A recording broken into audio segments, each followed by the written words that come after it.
pay a little extra money to fly first class.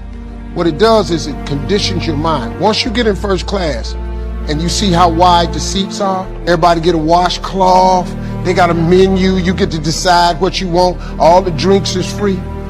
Once you sit in first class one time, the next time you get on a plane, it's very difficult to walk past them seats. And then your mind starts thinking of ways to get back to first class. And guess what?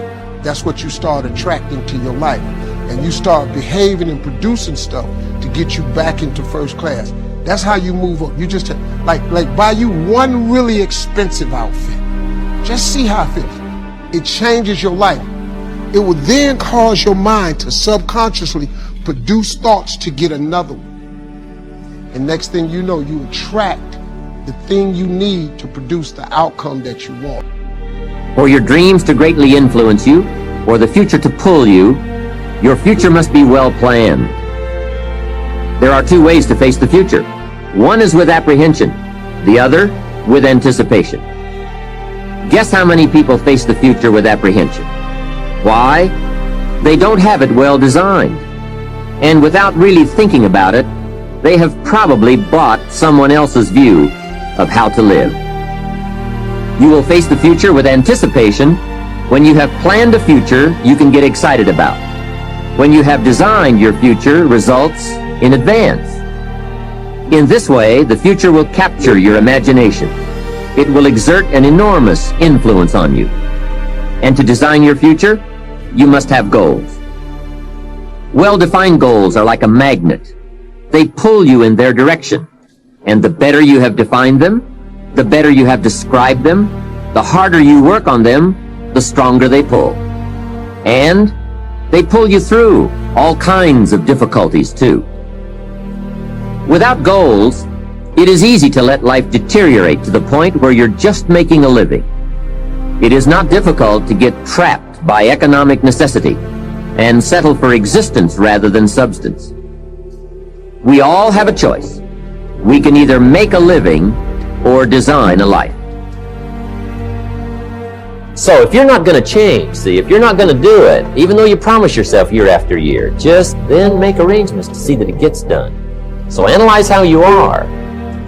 You know, if you're good at bookkeeping, then keep your books. If you're not, just don't keep promising.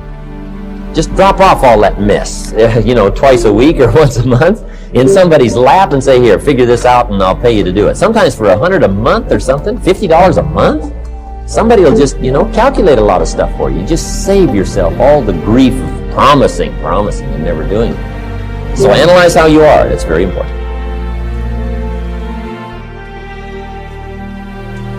Next time management essential is beware of the telephone. Beware of the telephone, a useful tool, but it can also get you into trouble.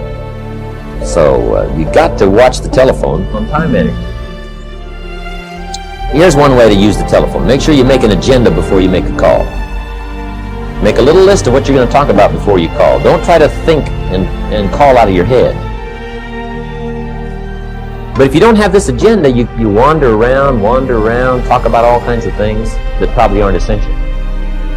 And then you have that, at the end of the telephone conversation, you say, let's see, there was something else I was going to talk to you about. I can't think of it right now. If I think of it, I'll call you back. See, you just, great time waster. Also, when you make an agenda, it's really great when you come back to recall the conversation. Remember we talked about doing these three things? You say, no, we didn't go over that. Say, well, let me see. Oh, yeah. There it is in my log. The agenda of the telephone conversation. Okay? So use the telephone. Now, you got to beware of the telephone at home, too. Now, you might have to have some business calls at home, but you got to be very careful. The phone can be an incredibly disturbing influence on family and social, personal life. So learn to regulate that. They got the phones now, you can just shut them off, right? When somebody calls, it just sounds like you're not there. You know, the phone just rings, but you don't hear it. I can just let the phone ring, but some people can't do that, right? I've had people over at my house, my phone rings. They say, aren't you going to answer your phone? I said, no, we're having lunch or whatever, right? So you got to answer your phone. I said, no, you don't. I've had them go answer my phones. They say, it's for you. I said, I imagine it is, yeah. Come on. Start looking into the future of what you would like to accomplish, where you would like to go, the person you would like to be, and see if you can't get a better picture of the finished objective. See yourself there. See yourself in possession of. Here's what changed in the second 6 years of my economic life. It was my philosophy that changed. The set of the sail of better thinking, correcting the errors of the past and picking up new disciplines for the future. That's all I had to do at the end of the first 6. Correct the errors of the past and then pick up some new disciplines for the future. And my total life changed. The second 6 years was totally different than the first 6 of my working life. And guess who can do that? Anybody. Now you can keep on the same path for the next couple of years as you have the past 2. But if you wish to, and maybe everything's okay for you and you don't need to, but if you need to make some changes, I'm telling you, you can start doing it today so that the next 2 years will be drastically different than the last 2. And anybody who wishes to do that can. And you can do it between ages 40 and 43. You can do it between ages 13 and 50. You can do it between ages 60 and 62. Any 2 years, any 5 years that you wish to drastically change from the previous 5, you can do it. If you wish to. Now, this isn't written. This is not a law. Here's what it's called. Opportunity. If you don't know you can drastically change your income, change your future, change your health, change your marriage, change everything. If you don't know that, some people then go year after year after year after year not making much change simply because they didn't get to the class. They never read the book. They never went to the seminar. They never made the discovery.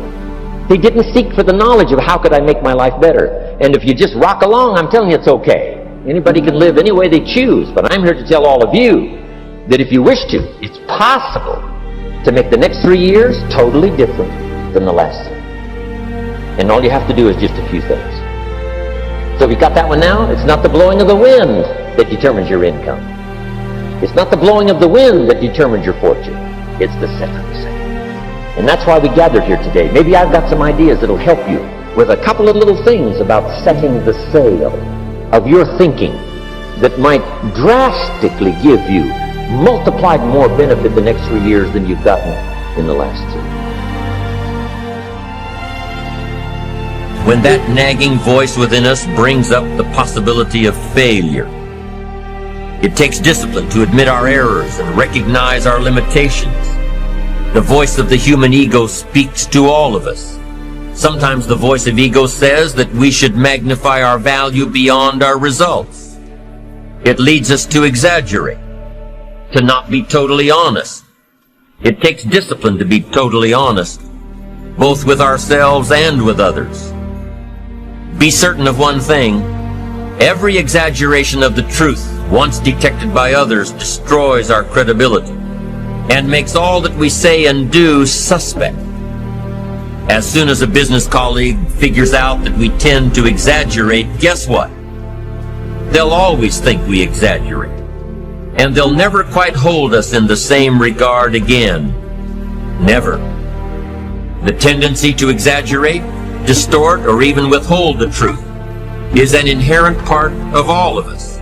It takes discipline to change a habit, because habits are formed a little bit each day, every day, every day. Once habits are formed, they act like a giant cable. They act like a nearly unbreakable instinct that only long-term disciplined activity can change.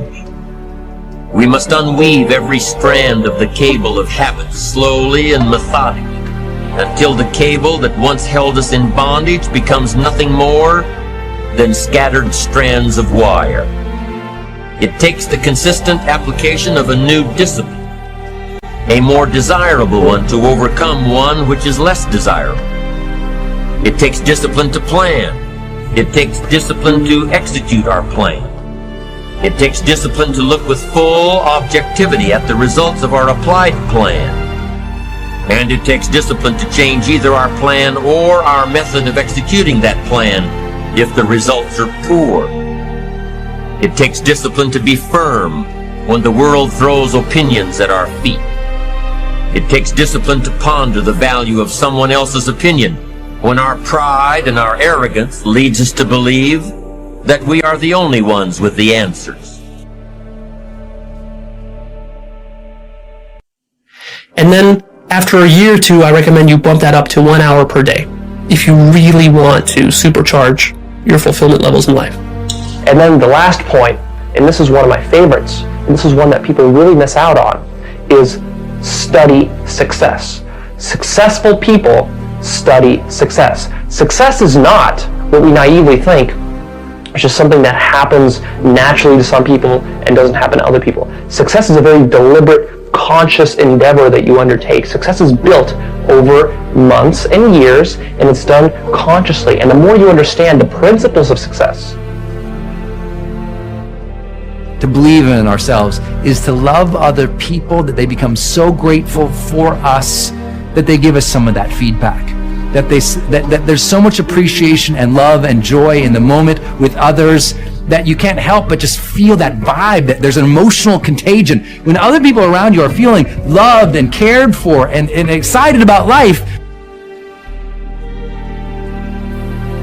Now, being mentally strong should actually lead you to being physically strong, because if you are mentally strong, then you can work and train to become physically strong. But if you're mentally weak, then you will not hold the line on the good foods and the good workouts, and you won't get physically strong or healthy. But recently somebody else said, oh, well, instead of saying sorry, try saying thank you. So when you run into a meeting and you're late, oh, sorry, I'm late, or to a call, say thank you for your patience. So, can you be weak and strong at the same time? Yes, but I say be strong. Train your physical strength and exercise your mental strength by doing the right things, the hard things.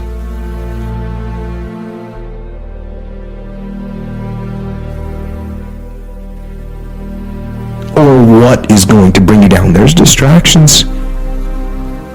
There are things out there that will do you harm that are so camouflaged you can't see them at all.